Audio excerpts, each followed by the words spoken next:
1/3, 1/9, 1/21কে ছোট থেকে বড় সাজাই।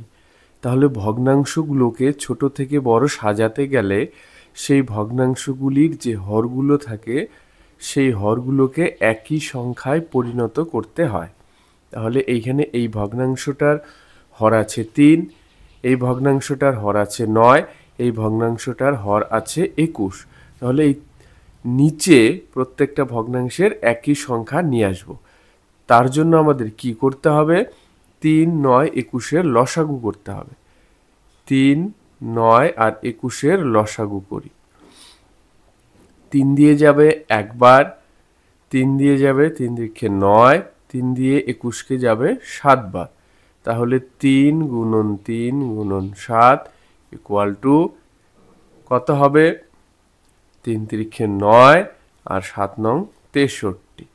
তাহলে লসাগু বেরোলো আমাদের 63। এইবার কি করব? এই 1/3 ইকুয়াল টু উপরে 1 থাকলো, নিচে 3, এই উপর নিচে এমন একটা সংখ্যা দিয়ে গুণ করব যেন নিচে 63 হয়। তাহলে সেই সংখ্যাটা আমরা কিভাবে পাবো? 3 দিয়ে কি করব? এই 63কে ভাগ করব। 3 দিয়ে যদি 63কে ভাগ করি, ভাগফল হয় 21। তাহলে 21 দিয়ে আমরা উপর নিচে গুণ করব। তাহলে উপরে 21 আর 1 গুণ করলে 21ই হয়, নিচে 3 দিয়ে 21কে গুণ করলে হবে 63। এইবার 1/9টাকে করি। 1/9 ইকুয়াল টু উপরে 1 নিচে 9। এবার উপর নিচে কত দিয়ে গুণ করব সেটা কিভাবে পাবো? 9 দিয়ে 63কে যদি ভাগ করি তাহলে ভাগফল হচ্ছে 7। এই 7 দিয়ে আমরা উপর নিচে গুণ করব। তাহলে 7 দিয়ে গুণ করলে উপরে 7, 7 আর 1 গুণ করলে 7 হয়, আর 7 নং 63। এইবার 1/21 ইকুয়াল টু কি করব? উপরে 1 নিচে 21, এই দুটোকে এমন একটা সংখ্যা দিয়ে গুণ করতে হবে যেন নিচে 63 হয়। তাহলে সেই সংখ্যাটা কিভাবে পাবো? 21 দিয়ে 63কে ভাগ করব, ভাগফল হবে 3। তাহলে 3 দিয়ে উপরে 3 দিয়ে নিচে গুণ করব।